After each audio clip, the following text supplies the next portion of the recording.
অম্বুবাচীর দিনগুলিতে কোন নিয়ম পালন করতে হয় এবং কি করতে নেই।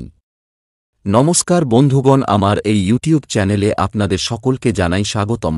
আজকের এই ভিডিওটিতে আমি অম্বুবাচী নিয়ে কিছু মূল্যবান বাস্তুশাস্ত্রের কথা বলবো, যেগুলি আপনাদের সকলকে জানা খুবই প্রয়োজন। এমন কিছু কাজ আছে যেগুলো অম্বুবাচীতে করা খুবই শুভ। তাছাড়া এমন কিছু কাজ আছে যেগুলো অম্বুবাচী চলাকালীন ভুলেও করা উচিত নয়। তাই আজকের এই মূল্যবান ভিডিওটি অবশ্যই শেষ পর্যন্ত দেখবেন এবং কমেন্টে জয় মা কামাখ্যা অবশ্যই লিখবেন।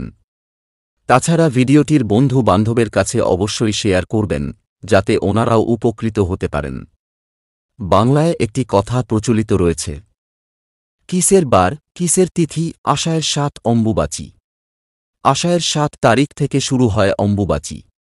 জ্যোতিষশাস্ত্র মতে সূর্য যে বারে যে সময়ে মিথুন রাশিতে গমন করেন, ঠিক তাঁর পরবর্তী বারের সেই কালে পালিত হয় অম্বুবাচী।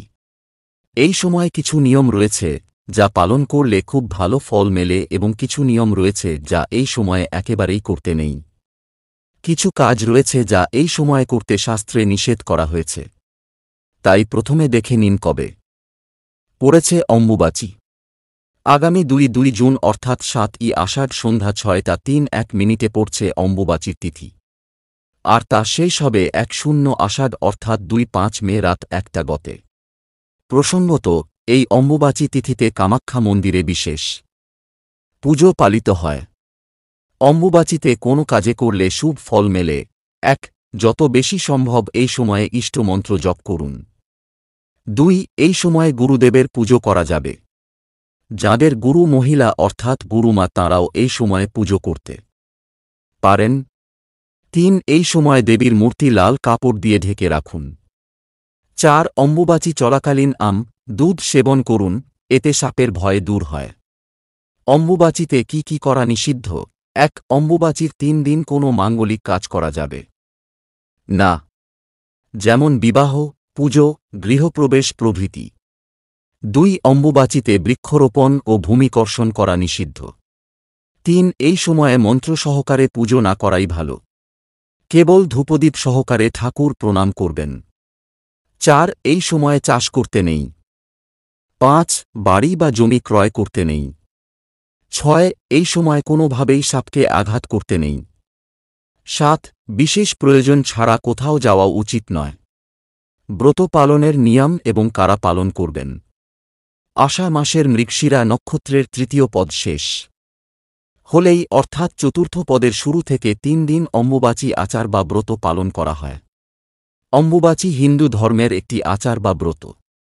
শাস্ত্রমতে ধরিত্রী মৃগশিরা নক্ষত্রের চতুর্থ পদে ঋতুমতী হন। পূর্ণবয়স্কা মহিলা যেমন ঋতুকালের পরে সন্তান ধারণে সক্ষম হন, ধরিত্রী মাতাও অম্বুবাচীর পর শস্য শ্যামলা হয়ে ওঠেন।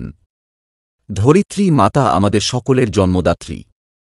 প্রচলিত ধারণা অনুযায়ী এই সময় কৃষিকার্য বন্ধ রাখা হয়। জমিতে কোনো রকম লাঙ্গল চালানো, জমি খোঁড়া বা সমস্ত ধরনের কৃষি কাজ থেকে বিরত থাকা হয়। সন্ন্যাসী এবং বিধবারা এই ৩ দিন বিশেষভাবে পালন করে থাকেন। প্রচলিত বিশ্বাস অনুযায়ী এই ৩ দিন কোনো মাঙ্গলিক কাজ করা হয় না। এই ৩ দিন কেটে গেলে মাঙ্গলিক কাজ বা চাষের কাজে কোনো বাধা থাকে না। এই ৩ দিন বন্ধ রাখা হয় মন্দিরের দ্বার। অম্বুবাচীর সময় অসমের কামাখ্যা মন্দিরে বিশেষ উৎসব পালন করা হয়।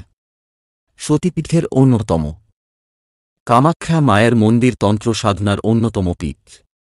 এই স্থানে দেবী সতীর গর্ভ এবং যোনি পড়েছিল। অম্বুবাচীর এই ৩ দিন এই মন্দিরে বিশেষ উৎসব পালন করা হয়।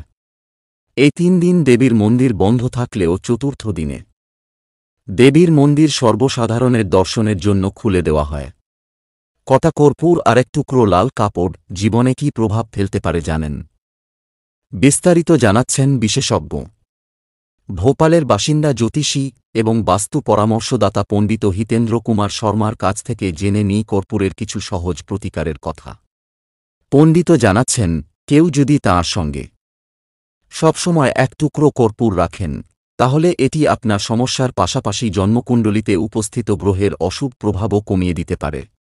ভারতীয় গৃহস্থ পরিবারে কর্পূর একটি অত্যন্ত গুরুত্বপূর্ণ উপাদান হিসাবে বিবেচিত হয়। পুজোয় ব্যবহৃত কর্পূর শুধুমাত্র ঘরের পরিবেশকে পরিশুদ্ধ করে না, জ্যোতিষশাস্ত্রে উল্লিখিত এর অনেক প্রতিকারী যে কারও ভাগ্য পরিবর্তন করে দিতে পারে।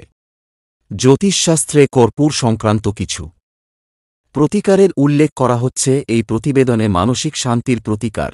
আপনি যদি প্রায়শই দুশ্চিন্তায় ভোগেন, যদি মনে হয় সময় ভালো যাচ্ছে না, মন এবং মস্তিষ্ক সবসময় চাপে থাকে, নিজেকে সবসময় খিটখিটে বা অস্থির মনে হয়, তাহলে সবসময় আপনার বাম পকেটে কর্পূরের একটি ছোট টুকরা রাখুন।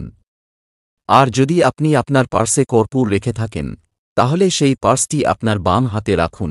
এতে সমস্যা অনেকটাই দ্রবীভূত হয়ে যাবে। সৌন্দর্যের প্রতিকার। জ্যোতিষশাস্ত্র অনুসারে কর্পূর শুক্রের প্রতিনিধিত্ব করে।